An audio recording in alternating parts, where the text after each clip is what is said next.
L'influence de la franc-maçonnerie sur la Révolution française ne peut être niée par aucun chercheur honnête des causes de ce grand soulèvement, et comme nous le verrons plus tard, les francs-maçons français ont eux-mêmes fièrement réclamé la Révolution comme leur œuvre.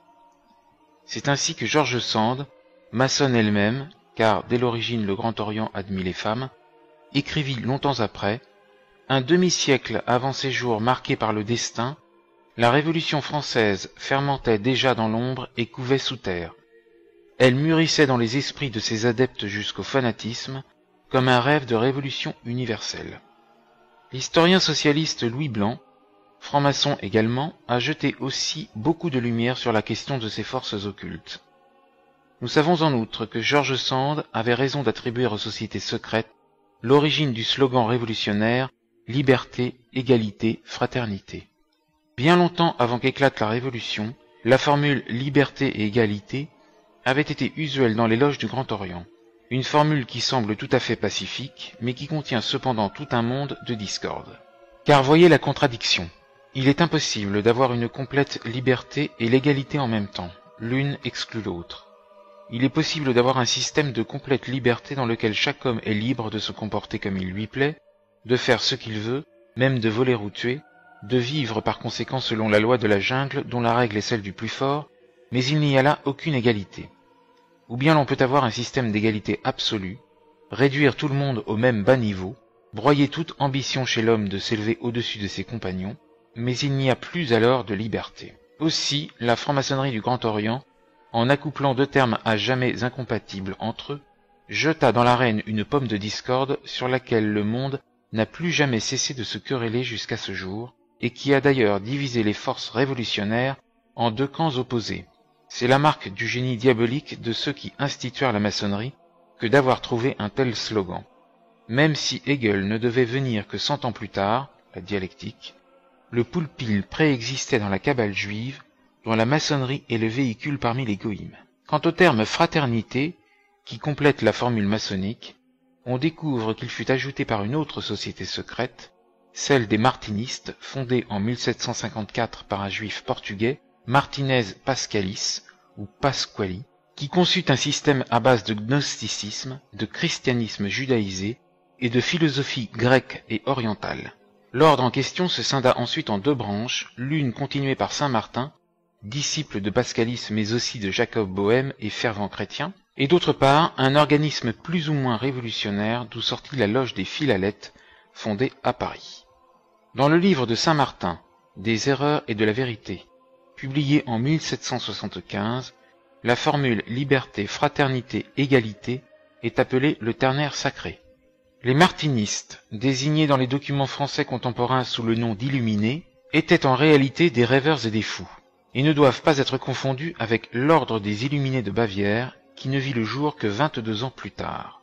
C'est par cette dernière terrible et formidable secte que le gigantesque plan de révolution mondiale fut élaboré sous la direction de l'homme que Louis Blanc a décrit comme le plus profond conspirateur qui ait jamais existé, Adam Weishaupt. Le fondateur des Illuminés de Bavière, Adam Weishaupt, naquit le 6 février 1748.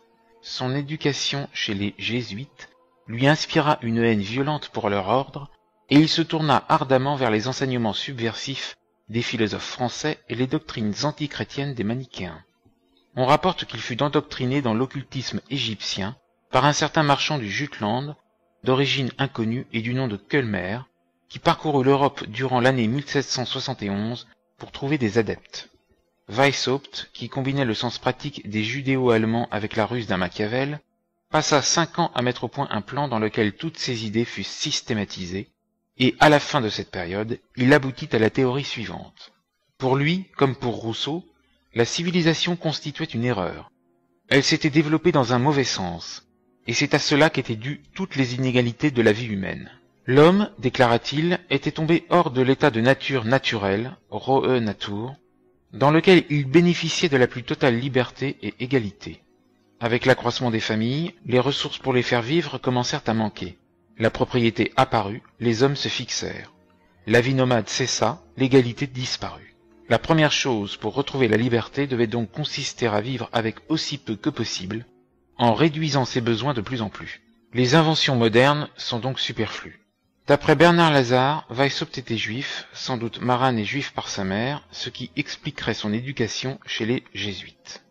Léon de Poncin et d'autres le pensent aussi. Calmer, négociant qui avait passé une grande partie de sa vie en Syrie ou en Perse et en Égypte, fut impliqué à son retour en Europe dans une révolte à Malte. Son patronyme est très voisin du nom juif Calmer, et il est très probablement juif. N. Webster a montré dans Secret Societies and Subversive Movements que c'étaient des juifs qui de longue date avaient créé des sociétés occultes subversives à structure maçonnique en pays d'islam, comme les Hashishim du Vieux de la Montagne, un juif déjà. En outre, l'origine juive de la maçonnerie avait été signalée comme indiqué en note plus haut, et elle sera confirmée par des juifs dès 1806, comme en témoigna la lettre d'un certain officier italien Simonini à Augustin Baruel, que ce dernier transmit au Vatican, publié par Deschamps dans Les Sociétés secrètes et la Société, faisant état des révélations reçues d'un juif dans une loge. Et les rituels de toutes les obédiences de la franc-maçonnerie sont effectivement juifs d'inspiration et tirés de la Kabbale, ce qu'a démontré avec une grande érudition Monseigneur Meurin. Le chevalier de Malais, en 1817, dans son livre Recherches politiques et historiques, affirmera que la Révolution avait été non l'œuvre d'Allemands, d'Anglais, de Français ou d'Italiens, mais de la secte internationale des Juifs. Et Léon Kahn, dans Juifs et francs-maçons en Europe, 1898, précisa le rôle clé de quelques-uns de ses coreligionnaires dans cet événement capital dont le judaïsme revendique dorénavant la paternité. S'adressant à ses hiérophantes, Weishaupt déclare « Est-ce que les sciences modernes éclairent vraiment les hommes et leur donnent le bonheur, ou ne sont-elles pas plutôt filles de la nécessité, des inventions d'esprit vains et habiles? L'amour du pays et l'amour de la famille doivent désormais laisser la place à l'amour universel, afin de faire de l'espèce humaine une seule famille bonne et heureuse. » Weishaupt déclare encore « Avec l'origine des nations et des peuples, le monde cesse d'être une grande famille, un seul royaume. Le grand lien de la nature fut déchiré. Le nationalisme remplaça l'amour de l'humanité. Il devint alors une vertu de magnifier sa patrie aux dépens de ce qui n'était pas inclus dans ses limites, et comme mot en de cette vue étroite il fut alors permis de mépriser et de se moquer des étrangers, et même de les insulter. On appela cette vertu le patriotisme. Le patriotisme donna le localisme, l'esprit de famille, et finalement l'égoïsme. Diminuez le patriotisme, et les hommes réapprendront à se connaître les uns les autres comme tels, leurs relations de subordination se perdront, le lien de l'union s'élargira. C'est exactement le langage des internationalistes d'aujourd'hui, et il est évidemment facile de stigmatiser les dangers d'un patriotisme exagéré. Mais il n'est pas avéré que celui qui aime son pays est moins apte à respecter les patriotes étrangers, pas plus que l'homme qui aime sa famille est plus mauvais voisin que celui qui n'a nul souci de sa femme et de ses enfants. Qui plus est, dans cette description de l'origine du patriotisme, Weishaupt montre une ignorance des conditions de la vie primitive aussi profonde que celle de Jean-Jacques Rousseau. L'idée qu'il donne de l'homme paléolithique dont les squelettes sont bien souvent exhumés avec une main encore crispée sur une hache de pierre ou serrant une autre arme semblable de défense, le présenter comme passant son existence dans une ambiance d'amour universel, est tout simplement grotesque. Pour rétablir l'homme dans son état primitif de félicité, Weishaupt affirmait qu'il suffirait de répandre l'illumination, et comme il professait partager avec Rousseau la croyance en la bonté naturelle de l'homme, ceci ne devait poser aucune difficulté. Sitôt libéré des entraves que la civilisation impose, l'homme doit s'autodiriger. Pourquoi donc, demande-t-il, serait-il impossible à l'espèce humaine d'atteindre à la plus haute perfection, à savoir la capacité de s'autodiriger? Le chemin vers cet objectif a selon lui été tracé par des méthodes qui furent conçues dans un lointain passé. Ces méthodes sont les écoles secrètes de sagesse qui furent à toutes les époques les archives de la nature et des droits humains, grâce auxquelles l'homme sera sauvé de sa chute. Les princes et les nations disparaîtront sans violence de la terre. L'espèce humaine formera une seule famille, et la raison deviendra l'unique loi de l'homme. Même une république ne saurait être tolérée, de crainte qu'elle ne devienne despotique, et le peuple doit apprendre à agir sans aucune autorité dirigeante, ni loi, ni code civil. Pour permettre le succès d'un tel système, il suffira d'inculquer à l'homme une juste et constante moralité. Car puisque le seul obstacle réel réside dans les contraintes imposées à l'homme par les conditions de vie artificielles, leur suppression doit inévitablement le rétablir dans sa vertu primitive. Les hommes ne sont pas aussi mauvais que les moralistes bilieux les décrivent. Ils sont mauvais parce qu'ils sont rendus tels, parce que tout les conduit à l'être. La religion, l'État, leur milieu et les mauvais exemples. D'où alors la nécessité de déraciner de l'esprit de l'homme toute idée d'un au-delà, toute crainte de châtiment des mauvaises actions, et d'y substituer le culte de la raison. Quand la raison deviendra enfin la religion de l'homme, alors le problème sera résolu. Ce ne fut donc pas dans ses diatribes contre la civilisation que Weishaupt surpassa Rousseau, mais par le plan qu'il mit au point pour la renverser. Rousseau avait préparé la voie à la révolution, Weishaupt construisit la machinerie propre à faire la révolution. Ce fut le 1er mai 1776 que Weishaupt, comme aboutissement de ses 5 années de méditation, fonda la société secrète qu'il dénomma les Illuminés, d'après divers systèmes philosophiques du passé. 3 ans après 1773, l'année de la dissolution de la Compagnie de Jésus, 1773, année même où aurait eu lieu à Francfort une réunion de dirigeants juifs dont Amstel Meyer-Rothschild, Hitzig, Wesley et le financier Friedlander, décidant de financer et de susciter la révolution européenne. Weishaupt semble bien avoir été l'homme choisi et éduqué, car le programme n'est pas entièrement de son chef, par le Kahal pour diriger la pointe de la subversion, la partie active et révolutionnaire. Tous les membres de cette société devaient adopter des pseudonymes antiques. Weishaupt prit celui de Spartacus, le chef d'une révolte d'esclaves dans l'ancienne Rome. Son principal adjoint, Herr von Zwack, qui était le conseiller privé du prince von Salm, devint Caton. Le marquis de Constanza, Diomède. Massenhausen, Ajax. Hertel, Marius. Le baron de Schreckenstein, Mahomet. Le baron de Mengenhofen, Sylla, etc.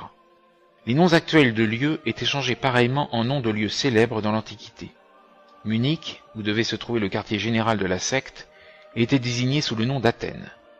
Ingolstadt, lieu de naissance de l'illuminisme, par Éphèse, ou bien aux initiés au plus haut mystère de l'ordre par Éleusis. Heidelberg par Utique. La Bavière s'appelait l'Achaïe, la Souabe la Pannonie, etc. Pour assurer le plus grand secret dans la correspondance, le terme illuminisme était remplacé par un sigle formé d'un point dans un cercle et le mot loge remplacé par le symbole d'un carré. Le calendrier était également changé, et les mois désignés sous leur nom perse, janvier sous le nom de I, février était Ben-Mai, etc. Pour les lettres de l'alphabet, un code chiffré complet avait été établi commençant par la lettre M, à laquelle était attribué le chiffre 1, et rétrogradant jusqu'à A, puis repartant jusqu'à Z. Les grades de l'ordre étaient un mélange des grades des francs-maçons et de degrés jésuitiques. Comme on l'a dit plus haut, Weishaupt détestait les jésuites, mais conscient de l'efficacité de leur méthode pour acquérir de l'influence sur l'esprit de leurs disciples, il conçut l'idée d'adopter leur système à ses fins propres. Il admirait parmi toutes leurs lois le régime des jésuites, qui, sous la direction d'un seul chef, le chef des jésuites porte en effet depuis saint Ignace le titre de général des jésuites, fait que tant d'hommes dispersés dans tout l'univers tendent au même objet. Il estimait possible d'imiter leur méthode, tout en se donnant des objectifs diamétralement opposés. Il se disait, tout ce que ces hommes ont fait pour les autels et les empires, pourquoi ne le ferais-je pas contre les autels et les empires? Par l'attrait de mystères, de légendes, d'adeptes, pourquoi ne détruirais-je pas dans l'ombre de la nuit ce que ces hommes bâtissent à la lumière du jour? Weishaupt, au départ, eut l'espoir de persuader d'autres ex-jésuites d'entrer dans sa société. Mais n'ayant réussi à en enrôler que 2, il devint plus ennemi que jamais de leur ordre, et il enjoignit à ses adeptes de n'admettre ni juifs ni jésuites dans la secte des Illuminés sans son autorisation expresse. Les ex-jésuites, écrivit-il sentencieusement, sont à éviter comme la peste. C'est dans la formation des adeptes que Weishaupt fit preuve de sa profonde subtilité. Les prosélytes ne devaient pas être admis d'emblée à connaître les objectifs secrets de l'illuminisme, mais être initiés pas à pas dans les plus hauts mystères, et le plus grand soin devait être mis à ne pas révéler aux novices les doctrines susceptibles de les choquer. Dans ce but, les initiateurs devaient acquérir l'habitude de parler tantôt dans un sens et tantôt dans l'autre afin de ne pas paraître s'engager, méthode qui est celle de la maçonnerie, et qui sera aussi celle des clercs adeptes du modernisme, au dire du saint pape Pie X, et se retrouve de même chez les pontifes de l'Église dite conciliaire post-Vatican II. Comme il l'expliqua aux supérieurs de l'ordre, il faut parler tantôt d'une façon, tantôt de l'autre, afin que notre but réel demeure impénétrable à nos inférieurs. Ainsi, à certains novices, les novices écossais, les illuminés doivent enseigner qu'ils désapprouvent les révolutions, et leur démontrer les avantages de l'emploi des méthodes pacifiques pour atteindre à la domination mondiale. Jusqu'au grade de Minerval excepté, le plan de conquête du pouvoir mondial ne doit pas être révélé. Mais l'une des premières phrases de l'initiation à ce grade est la suivante. Après ces 2 ans de réflexion, d'expérience, d'échange, de lecture des textes de grade et d'information, vous aurez évidemment compris que l'objectif final de notre société n'est rien moins que de conquérir le pouvoir mondial et les richesses, de saper les gouvernements civils et religieux, et de devenir les maîtres du monde. Qui s'excuse s'accuse en effet. Le passage poursuit en disant alors vaguement que ce n'est pas exactement cela, et que l'ordre demande seulement à ses adeptes de remplir leurs obligations. Qu'il n'est pas question non plus que l'antagonisme vis-à-vis de la religion puisse être acceptable. Au contraire, le Christ devait être présenté comme le premier auteur de l'illuminisme, dont la secrète mission était de rendre aux hommes la liberté et l'égalité originelle qu'ils avaient perdues lors de la chute. Personne, doit-on dire aux novices, n'ouvrit la voie de la liberté aussi sûrement que notre grand maître Jésus de Nazareth. L'idée d'imputer à notre Seigneur une doctrine secrète date en fait du IIe siècle de notre ère et fut réfutée par Origène dans son livre Contre Cels. Mais le projet d'en faire un socialiste a cependant été suivi jusqu'aujourd'hui. Idée qui figurait dans les constitutions d'Anderson de la maçonnerie anglaise et était aussi présentée par le martinisme.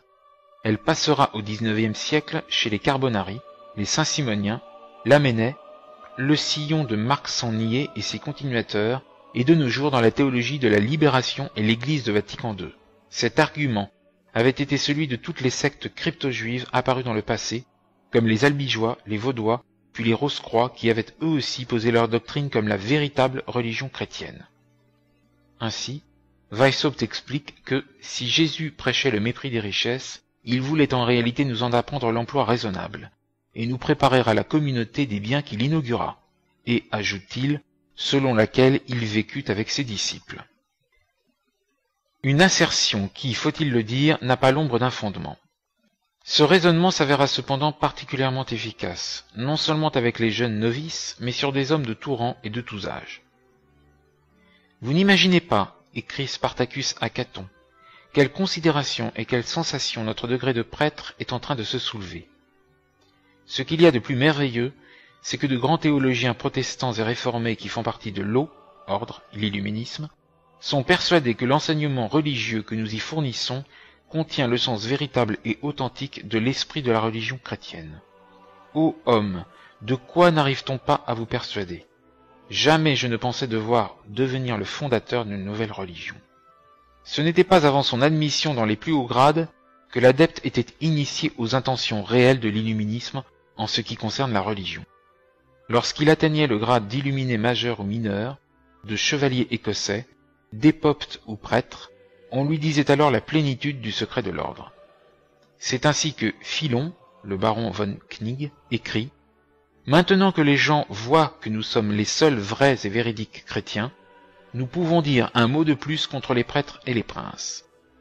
Dans les mystères les plus élevés, nous devons donc, petit a, révéler le pieux mensonge, et petit b, dévoiler l'origine de tous les mensonges religieux et leurs connexions. » Mais tout cela restait ignoré du novice, dont la confiance, gagnée par la simulation des sentiments religieux, était conduite à une stricte obéissance.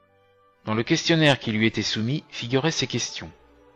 Si vous veniez à découvrir quoi que ce soit de faux ou d'injuste pratiqué dans l'ordre, quelle serait votre attitude? Est-ce que vous considérez le bien de l'ordre comme votre bien propre? Accordez-vous à notre société le droit de vie et de mort? Acceptez-vous de vous lier par une obéissance absolue et sans réserve? Et connaissez-vous la force de cet engagement? Pour avertir les postulants sur les conséquences de toute trahison de l'ordre, l'initiation en comportait une illustration impérative. L'initiateur portait la pointe de son épée sur le cœur du novice en disant « Apprenez que, si vous êtes un traître et un parjure, tous vos frères seront appelés à s'armer contre vous. N'espérez pas échapper ni trouver un lieu de sûreté. Où que vous serez, la honte, le remords et la vengeance vous poursuivront et vous tourmenteront jusqu'au plus profond de vos entrailles. » On voit donc que la liberté tant vantée par les dirigeants des Illuminés n'existait absolument pas, et qu'une discipline de fer était en réalité la règle de l'ordre. Un point important qui marqua les adeptes et dont nous verrons l'importance plus tard, était qu'il ne fallait surtout pas qu'ils fussent connus comme illuminés.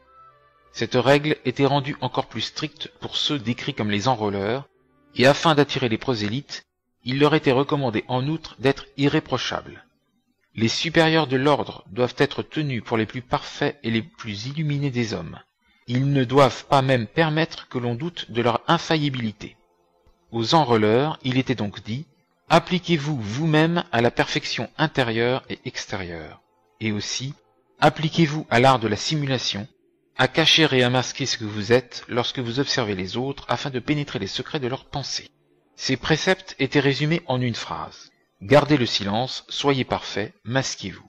La mesure dans laquelle le fondateur de l'ordre avait lui-même atteint cette perfection fut révélée par la découverte de ses papiers personnels, parmi lesquels fut trouvée une lettre de Weishaupt à Hertel de 1783, confessant qu'il avait séduit sa belle-sœur et ajoutant « Je suis donc en danger de perdre mon honneur et cette réputation qui me donne tant d'autorité sur notre monde. » Pendant tout un temps, cette réputation d'intégrité parfaite se maintint à l'avantage des membres, et c'est seulement à ceux qu'une telle entorse pouvait attirer qu'on laissait avoir connaissance du laxisme moral permis par l'ordre. Des femmes pouvaient également être admises comme illuminées, sous condition de recevoir des notions d'émancipation. C'est par les femmes, écrivait Weishaupt, que l'on peut souvent le mieux agir dans ce monde. Nous insinuer auprès d'elles et les gagner devrait être l'une de nos plus astucieuses entreprises. Toutes peuvent être conduites au changement, même si dans une mesure variable, par la vanité, la curiosité, la sensualité et l'inclination. On doit pouvoir tirer de ce fait un grand profit pour notre cause. Ce sexe tient une grande partie du monde dans ses mains. En ce qui concerne les hommes aisés et d'un certain rang, Weishaupt écrivit « Ces gens-là gonflent nos rangs et remplissent nos caisses. Il faut les amener à mordre à l'appât qu'on leur jette. Mais on doit alors les persuader que le degré qu'ils ont atteint est le plus élevé. » La secte était donc constituée de Weishaupt et des adeptes qui avaient été initiés au plus profond mystère, et à côté d'eux par une vaste escorte de gens simples et crédules, qu'ils pouvaient tenir dans l'ignorance des objectifs réels vers lesquels on les menait. La méthode de Weishaupt pour obtenir des prosélytes est représentée par le diagramme suivant qui figure dans le Code des Illuminés. Naturellement, les classes les plus frustes offraient aussi pour Weishaupt un vaste champ d'action. Il est également nécessaire, poursuit le Code des Illuminés, de gagner à notre ordre la masse du peuple, das gemeine Volk.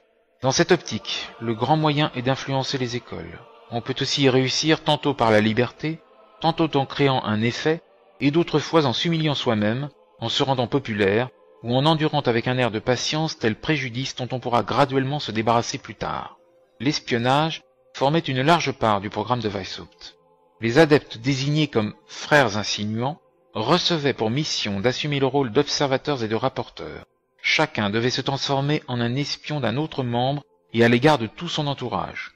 Amis, relations, ennemis, et même ceux qui lui sont indifférents, tous sans exception, devront être l'objet de ces enquêtes. Il s'efforcera de découvrir leurs points forts et leurs points faibles, leurs passions, leurs préjugés, leurs relations, et surtout leurs actions. En un mot, recueillir l'information la plus détaillée sur eux.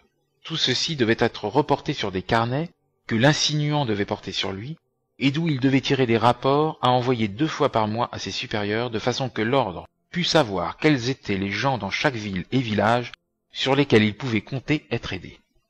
On ne peut qu'être fasciné par l'habileté du système dans lequel chaque élément de la communauté était induit à croire qu'il recueillerait de l'illuminisme des bénéfices non dévoilés à tous ces princes à qui leur royaume allait être ravi, ces prêtres et ces ministres du culte dont la religion allait être détruite, ces négociants dont le commerce allait être ruiné, ces femmes qui allaient être réduites au rang de squaws, ces paysans qui allaient retourner à l'état de sauvagerie. Lénine emploiera pour les désigner sa formule célèbre et cynique, les idiots utiles. Tous devaient, grâce aux moyens de précaution pris par l'ordre, de tenir ces secrets divisés et répartis en compartiments étanches, être persuadés qu'en l'illuminisme seul résidait leur prospérité et leur salut. Le secret étant le grand principe de ce système, Weishaupt n'avait pas été long à percevoir les avantages offerts par une alliance avec la franc-maçonnerie. À l'époque où Weishaupt mettait son plan au point, les buts réels de la maçonnerie lui étaient inconnus. Mais Weishaupt, ayant auparavant été formé à la constitution des sociétés secrètes par Colmer, ni les principes structurels de la maçonnerie, ni ses options dogmatiques ne devaient lui être inconnus. Quant aux buts concrets et aux méthodes terroristes, il semble les avoir connus mieux que personne et les avoir enseignés et fait adopter à la maçonnerie. Il savait seulement, dit l'abbé A. Baruel, que les francs-maçons tenaient des réunions secrètes. Il les vit unis par un lien mystérieux, se reconnaissant mutuellement comme des frères par certains signes et certains mots, quelle que soit la nation ou la religion auquel ils appartenaient. Il conçut alors une nouvelle combinaison, dont le résultat fut une société adoptant pour méthode autant qu'il lui convenait le régime des jésuites, et en même temps le mystérieux silence, l'obscure existence des maçons. C'est en 1777, presque 2 ans après avoir fondé l'ordre des Illuminés, que Weishaupt devint franc-maçon, et vers 1778 que l'idée fut lancée d'amalgamer les deux sociétés. Caton, R. von Zwack, qui devint maçon le 27 novembre 1778, en discuta avec l'abbé Marotti, auquel il confia tout le secret de l'illuminisme. Et c'est 2 ans plus tard qu'un accord élargi entre l'illuminisme et la franc-maçonnerie fut conclu, avec un certain franc-maçon, le baron von Knig, venu en juillet 1780 à Francfort rencontrer l'illuminé Diomède, le marquis de Constanza, lui-même envoyé par les responsables illuminés bavarois pour établir des colonies de la secte dans les pays protestants. Les 2 hommes comparèrent leurs documents sur les buts de leurs organisations respectives, et Knig exprima alors le vœu d'être reçu dans l'ordre des Illuminés. Cette demande obtint l'accord de Weishaupt, et Knig, adoptant le surnom de Philo, fut initié dans les secrets de la première classe des Illuminés, les Minervales. Le zèle dont il témoigna pour amener des prosélytes à l'ordre enthousiasma Spartacus, qui écrivit « Donnez-moi 6 hommes à son image, et avec eux je changerai la face de l'univers ». Les négociations entre Weishaupt et Knig aboutirent à la conclusion d'une sorte d'union entre les 2 sociétés secrètes, et Spartacus accepta que l'illuminisme fût gratifié des 3 premiers grades de la maçonnerie. Le 20 décembre 1781, il fut finalement conclu que l'ordre issu de cette alliance serait composé de 3 classes. Les Minervales, les francs-maçons, les initiés à la classe des mystères, laquelle étant la plus élevée, était à son tour divisée en 2, les mystères mineurs et majeurs, cette dernière comportant à son tour les grades de prêtre et de régent, et celle-ci ceux de mage et d'homme-roi. Il ressort que l'organisation de Weishaupt paraît avoir précisément été créée comme le couronnement de la franc-maçonnerie au-dessus de la stricte observance et du martinisme. La maçonnerie, au départ, n'avait pas ces 33 grades, mais seulement une première partie. Pour l'auteur de Les sociétés secrètes de la société, le révérend père Deschamps, la franc-maçonnerie est une école de formation intellectuelle et religieuse dans laquelle les hautes sectes Rose-Croix, Loge templière d'Allemagne, martinisme, auquel succédera l'illuminisme et ses dérivés, les rites de Memphis et de Misraïm, achèvent l'éducation à la haine du christianisme et de l'ordre social traditionnel, et y puisent des hommes d'action pour des entreprises révolutionnaires. Jacobinisme, plus tard Haute Vente, Jeune Europe, etc. La franc-maçonnerie est donc une structure éducative doctrinaire plutôt, qui enseigne de grade en grade les doctrines les plus virulentes, et en parallèle une structure d'action révolutionnaire liée, mais cependant avec son organisation propre. L'illuminisme de Weishaupt était la structure complémentaire d'accélération, de formation révolutionnaire, anarchiste et violemment anticatholique, puis d'action. L'accord entre les 2 organisations, la franc-maçonnerie primitive et l'illuminisme, s'est opéré à Francfort, et les illuminés ont pris le pas sur les responsables des loges existantes pour les diriger, détourner leurs caisses à la discrétion de leur secte et sélectionner leurs éléments les plus virulents. Francfort étant, on le sait, le berceau des Rothschild. Mais ce ne fut que lors du congrès de Wilhelmsbad que cette alliance entre l'illuminisme et la franc-maçonnerie fut finalement scellée. Cette assemblée, dont l'importance ultérieure sur l'histoire du monde n'a à ce jour pas encore été appréciée à sa juste valeur, se réunit pour la première fois le 16 juillet 1782 et rassembla des représentants de toutes les sociétés secrètes, les martinistes comme les francs-maçons et les illuminés, qui comptaient alors au total 3 millions de membres dans le monde. Seuls de ces divers ordres, les illuminés de Bavière avaient un plan de campagne nettement formulé, et c'est donc eux qui dès lors menèrent le jeu. Ce qui se passa à ce terrible congrès ne sera jamais connu au dehors, car même les hommes qui avaient été innocemment attirés dans ce mouvement et qui entendirent pour la première fois exprimer les desseins réels des leaders furent liés par le serment de ne jamais rien révéler. L'un de ces francs-maçons honnêtes, le comte de Virieux, membre d'une loge martiniste de Lyon, à son retour de Wilhelmsbad, ne put cacher ses alarmes, et lorsqu'on l'interrogea sur les tragiques secrets, sous le poids desquels il était revenu, il répliqua « Je ne vais pas vous les confier. Je peux seulement vous dire que tout cela est beaucoup plus sérieux que vous le pensez. La conspiration est si bien ourdie qu'il sera, si l'on peut ainsi s'exprimer, impossible à la monarchie et à l'Église d'en réchapper. Dès ce moment, dit son biographe, M. Costa de Beauregard, le comte de Virieu ne parla plus jamais de la maçonnerie qu'avec horreur. Les martinistes, le pendant en France des loges templières allemandes, formaient les hautes loges du Grand Orient. Leur collaboration avec les Illuminés se fera très étroite. Les années 1781 et 1782 furent remarquables par le développement d'un autre mouvement qui trouva également son expression au congrès de Wilhelmsbad, celui de l'émancipation des Juifs. Au cours de ces années, une vague de philo-judaïsme déferla sur toute l'Europe, grâce au célèbre livre de Dom, de l'amélioration civile de la condition des Juifs, livre écrit sous l'influence de Moïse Mendelssohn et achevé en août 1781. C'est ainsi, écrit l'abbé Lehmann, que 8 ans avant la Révolution, le programme en faveur du judaïsme fut diffusé par la Prusse. Ce livre eut une influence considérable sur le mouvement révolutionnaire. C'est l'appel de trompette de la cause juive, le signal du grand pas en avant. Graetz, l'historien juif, reconnaît lui-même l'immense portée de l'ouvrage de Dom, dépeignant les chrétiens comme de cruels barbares et les juifs comme d'illustres martyrs. Tous les gens qui réfléchissent, ajoute-t-il, commencent de s'intéresser eux-mêmes à la question juive.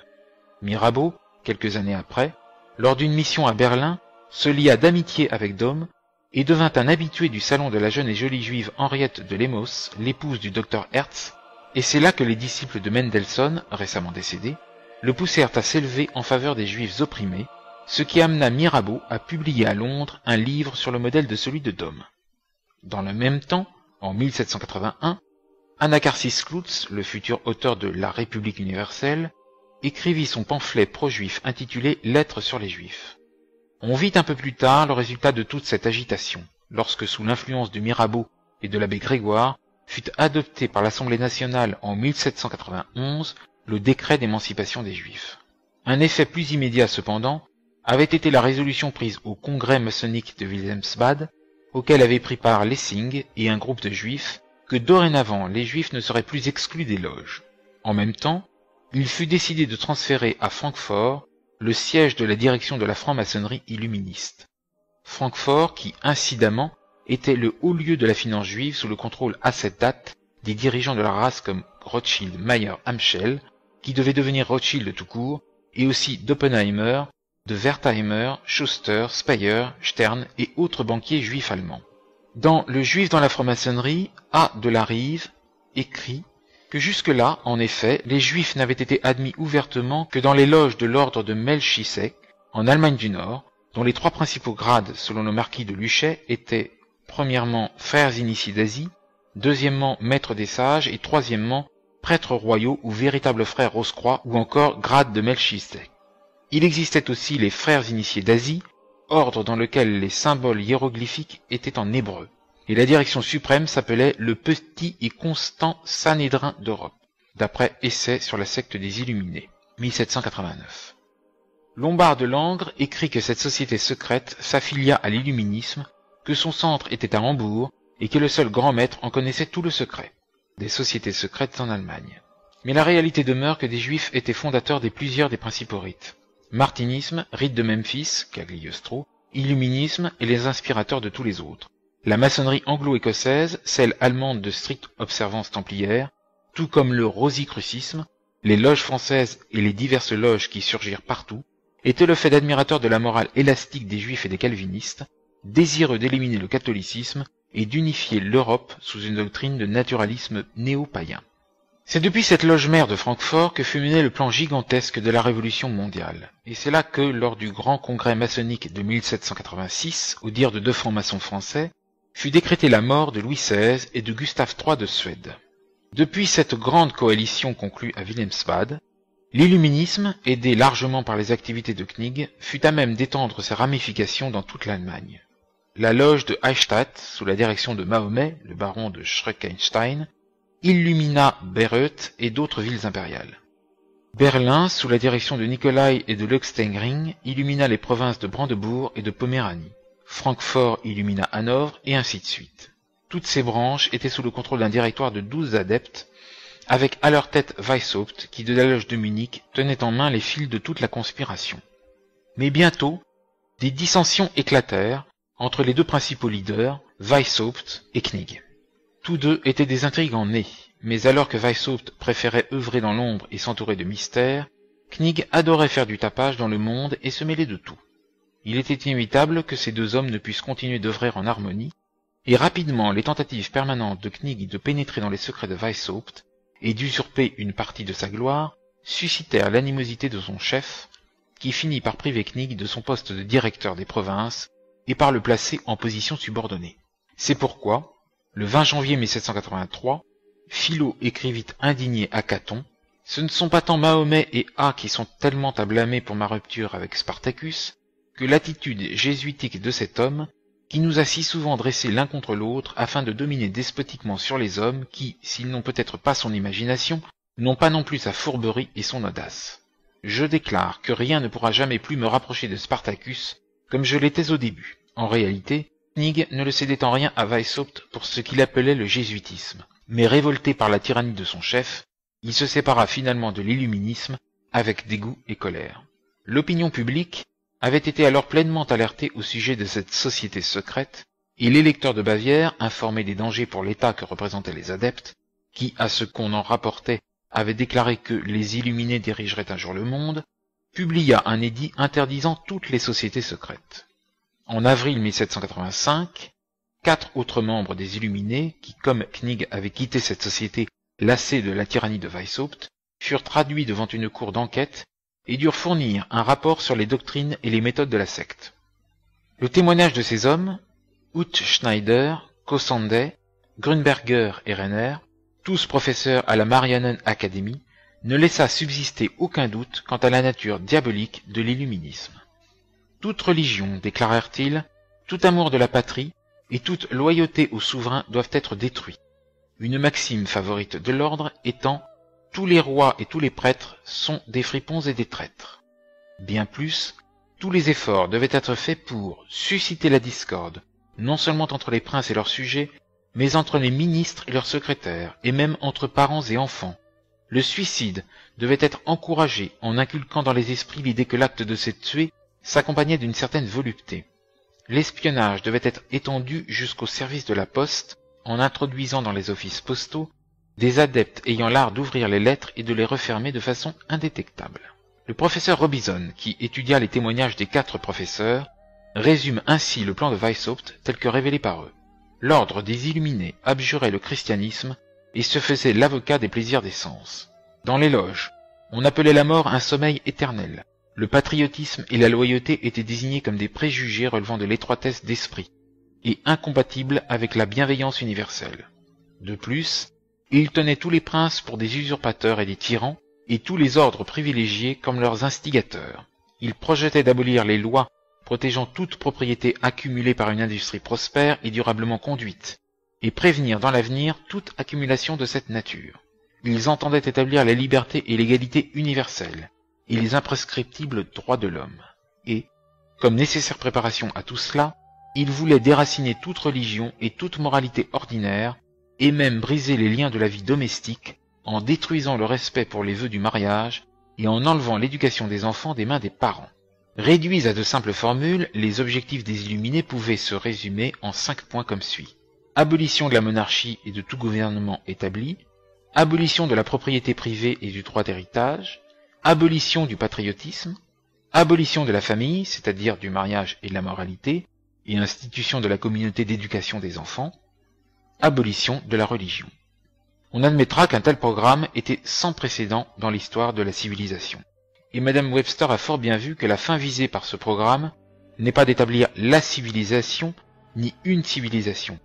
Il met l'homme au-dessous des bêtes errantes, écrit Chesterton. Des théories communistes avaient bien été professées par des penseurs isolés ou des groupes de penseurs depuis Platon, mais aucun, à notre connaissance, n'avait jamais proposé sérieusement de détruire ainsi tout ce par quoi tient une civilisation. En outre, lorsque l'on constate, comme on le verra, que le plan de l'illuminisme, codifié par les 5 points mentionnés, a continué jusqu'à ce jour de former le programme exact de la Révolution mondiale, comment douter que tout ce mouvement ne remonte aux Illuminés ou aux influences secrètes qui se manifestent à travers eux? Ici surgit une question. Weishaupt était-il effectivement l'inventeur de son système? Nous savons qu'il fut initié à l'occultisme par Kölmer, mais au-delà, nous ne découvrons rien. Si c'est effectivement Weishaupt lui-même qui inventa tout le plan de la Révolution mondiale, cette gigantesque conception, comme l'a décrit Louis Blanc, comment se fait-il qu'un génie d'une telle envergure soit demeuré aussi parfaitement inconnu de la postérité? Comment se fait-il que les groupes successifs de révolutionnaires mondiaux qui suivirent ses traces, même ceux qui avaient précisément appartenu à son ordre, ne firent jamais aucune référence à leur source d'inspiration? La réponse à cette question ne tient-elle pas au fait que, dans tout le mouvement, les adeptes de l'ordre sont toujours restés fidèles à la règle stricte posée par Weishaupt de ne jamais permettre qu'on les connaisse comme illuminés? L'effort persistant de cacher l'existence de l'ordre, ou lorsque cela s'avérait impossible, de le présenter comme un mouvement philanthropique sans importance, s'est poursuivi imperturbablement jusqu'à ce jour. En ce qui concerne la nature philanthropique de l'illuminisme, il suffit de consulter les textes originaux de Weishaupt pour réaliser l'inanité de l'affirmation. Dans toute la correspondance entre Weishaupt et ses adeptes, dévoilée par le gouvernement de l'électeur de Bavière, on ne trouve pas un mot de sympathie pour ceux qui souffrent ou pour les pauvres, pas l'ombre d'un projet de réforme sociale, mais rien que le désir soit de domination en vue du pouvoir mondial, soit de pure destruction, et à travers tout un insatiable esprit d'intrigue. Dans ce but, tout moyen était considéré comme justifié, puisque la doctrine fondamentale de la secte était que la fin justifie les moyens. Der Zweck heiligt die Mittel. Ce dont se réclamait Weishaupt dans son code, en déclarant que ceci faisait partie du système jésuite, imputation que nie avec indignation Augustin Baruel et qui, comme Robison le fait remarquer, conduisait forcément à la conclusion qu'il ne fallait avoir scrupule de rien pour atteindre ce qui pouvait être à l'avantage de l'ordre, car le grand objet de l'ordre était supérieur à toute autre considération. Tartuffe, en la matière, procédait de même. Ce n'est pas moi, c'est elle. Cachez ce sein que je ne saurais voir. C'est une vieille tactique pharisaïque. Les Juifs, comme Tartuffe, clament « On nous accuse de crimes depuis des millénaires. On nous expulse de toutes les nations. Mais ce sont les autres hommes qui sont antisémites, nous sommes innocents. » Comme on pouvait s'y attendre, Weishaupt protesta bruyamment contre la description de sa société fournie par les 4 professeurs, en déclarant qu'il n'avait pas été initié dans les mystères les plus profonds. Mais la découverte, peu après, de sa correspondance avec Zwack, dont on a donné quelques citations plus haut dans ce chapitre, contribua à jeter une lumière encore plus sinistre sur les objectifs réels de l'ordre. C'est le 11 octobre 1786 que les autorités de Bavière firent une perquisition au domicile de Zwack et saisirent les documents qui dévoilèrent les méthodes des conspirateurs. Ils trouvèrent là une description d'un modèle de coffre pour y protéger les documents qui, si l'on tentait de le forcer, pouvaient exploser grâce à une machine infernale. La formule d'une composition à même de tuer ou d'aveugler celui à la face de qui elle serait projetée. Une méthode pour contrefaire les sots. Des formules d'une espèce particulièrement mortelle d'aqua tofana, de parfum toxique pour emplir une pièce de vapeur pestilentielle et d'un thé à propriété abortive. Ils découvrirent aussi un texte en défense de l'athéisme et du matérialisme, intitulé Mieux Chorus, et un document écrit de la main de Zwack, décrivant un plan pour attirer les femmes à l'ordre, selon 2 classes comme ci-après. Ce sera de grande utilité, et pourra fournir beaucoup d'informations et d'argent, et cela charmera également les goûts de bien des membres parmi les plus sincères de notre association, qui sont des amoureux du sexe. Il devrait consister en 2 classes, celle des vertueuses et celle des dissolues. Ces 2 classes ne doivent pas se connaître mutuellement, et doivent être dirigées par des hommes, mais sans le savoir, par le moyen de bons livres, et la seconde classe en excusant leur passion cachée.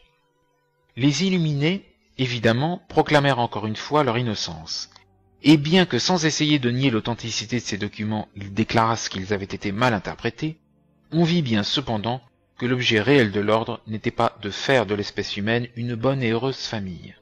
Mais la condamnable évidence que leurs papiers contenaient ne rendait que trop clair leur plan, qui n'était autre que de provoquer la révolution universelle qui donnerait le coup fatal à la société. Le terrible danger présenté par les illuminés devint alors patent, et le gouvernement de Bavière, jugeant que la meilleure manière de donner un avertissement salutaire au monde civilisé était de laisser ces documents parler d'eux-mêmes, ordonna qu'ils fussent publiés et diffusés aussi largement que possible. Un exemplaire de la publication, intitulé « Écrits originaux de l'ordre des Illuminés », fut alors adressé à chaque gouvernement en Europe, mais, aussi étrange que cela puisse paraître, cela n'attira que peu d'attention, la raison étant sans doute, comme le fit remarquer l'abbé Baruel, que le projet ainsi décrit était si extravagant qu'il en était peu crédible, et les dirigeants des États européens, refusant de prendre l'illuminisme au sérieux, classèrent le document comme une chimère. Le gouvernement de Bavière, cependant, continua ses investigations contre la secte. Plusieurs de ses membres furent arrêtés. Zweig quitta le pays pour une mission en Angleterre. Weishaupt, dont la tête avait été mise à prix, trouva refuge auprès de l'un de ses adeptes royaux, le duc de Saxe-Gotha. L'éclatement apparent de leur société servit admirablement les conspirateurs, qui désormais firent circuler avec diligence la nouvelle que l'illuminisme avait cessé d'exister.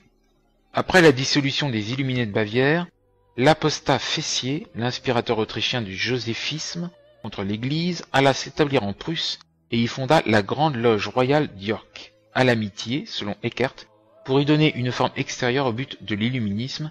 Il eut alors l'habileté d'en faire accepter le patronage par Guillaume III de Prusse. Cette organisation, avec le Tugendbund, allait redonner à l'illuminisme toutes ses facultés d'influence, notamment dans les universités et sur les notabilités du royaume, d'après le révérend père Nicolas Deschamps et Claudio Janet. L'auteur s'est demandé qui était l'inventeur des théories de Weishaupt. Elles traduisent et appliquent la conception talmudique que les juifs se font de la conduite à tenir avec l'organisation sociale des non-juifs, analogues au bétail, en vue d'arriver à la domination mondiale, et qu'exposa Herder dans sa pièce Asmodée, dont Bonald cita la tirade significative en 1806, domination que, selon leur interprétation talmudique, les prophéties d'Isaïe leur promettraient. Voir le juif talmudiste de l'abbé Rolling. Et Weishaupt les tenait sans doute de ses liens non seulement avec Kölmer, mais avec Lessing, donc avec le cercle de Mose Mendelssohn. Quoi qu'il en fût de sa dissolution officielle, l'ordre avait déjà envahi la maçonnerie de Pologne, Prusse, Allemagne, Autriche, France et jusqu'aux États-Unis. Il allait se propager et se perpétuer partout, tant en France par ses disciples, membres des loges, de Delvétius et de Savalette de Lange qu'en Allemagne où, selon l'historien américain A. Stang, il comptait déjà 2000 membres en 1782, avec de hauts personnages de la noblesse, même si tous n'étaient pas initiés au plus haut mystère. L'illuminisme, déjà lancé à Rome par Cagliostro, se répandra dans les principautés d'Italie et en Espagne par les hauts maçons, des juifs, des chrétiens et clercs apostats, et à la faveur des guerres européennes de la Révolution. Aux États-Unis, il prospérera très vite, atteignant 1700 membres à la fin du siècle, dont Thomas Jefferson et Franklin, semble-t-il. Ce dernier était d'ascendance juive, comme son nom peut le laisser penser. C'est une tromperie véhiculée depuis par les historiens intéressés et désireux de masquer la vérité sur ses activités ultérieures. La vérité est que ce n'est qu'une fois éteint en apparence en Bavière que l'illuminisme fut à même de faire sentir à l'étranger sa formidable influence, et l'inquiétude du public étant alors calmée, il put secrètement étendre son organisation sur tout le monde civilisé. La secte des Rose-Croix était une secte panthéiste anti-chrétienne, la rose et la croix y étant des symboles sexuels. Cette origine évoquée de la maçonnerie anglaise la montre identiquement subversive de l'ordre social chrétien, quoiqu'elle en fasse accroire aux maçons de base en Angleterre. Lire de Monseigneur Meurin, Franc-maçonnerie, synagogue de Satan, et du révérend père Deschamps, les sociétés secrètes et la société.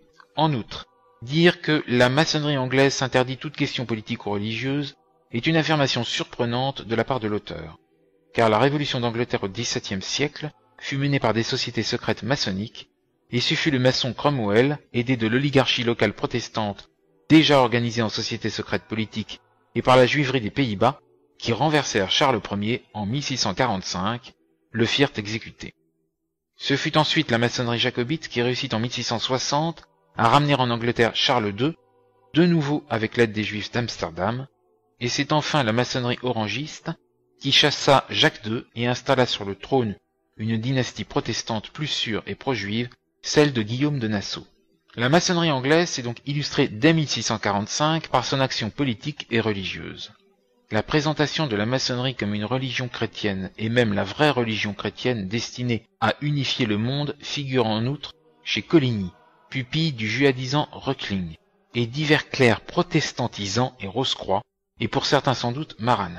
Les Rose-Croix préexistaient en petits groupes épars bien antérieurs, organisation prémaçonnique secrète elle-même, constituée de sociniens panthéistes, de kabbalistes, d'immoralistes, d'occultistes, d'adeptes de magie alchimique et luciférienne, de cathares crypto-juifs et peut-être de descendants des Templiers manichéens enjuivés, réfugiés en 1313 à la dissolution de l'ordre, les uns au royaume d'Écosse, qui abritait de nombreux juifs chassés d'Angleterre au XIIIe siècle, d'autres au Portugal, en Allemagne du Nord et en Suède, qui seront les territoires d'élection du protestantisme. Ces groupes et sectes habitués au secret avant la Réforme, multipliés par le calvinisme et unis entre eux, comptèrent parmi eux les comploteurs de la Révolution anglaise, une oligarchie admiratrice de l'affairisme juif d'Amsterdam. Ceux-ci formèrent une organisation intellectuelle et politique qui infiltrera la maçonnerie opérative pour s'y réunir à couvert. Ce sera une branche de cette organisation, la maçonnerie jacobite des réfugiés anglais fidèles de Charles II, largement protestante, qui en France introduira ces sociétés secrètes avant l'étrange chevalier Ramsay, l'ami de Fénelon. Viendront ensuite comme propagandistes de hauts aristocrates maçons anglais, envoyés de Londres au temps de la Régence, pour y répandre ce véhicule destructeur, favorable aux intérêts de leur oligarchie.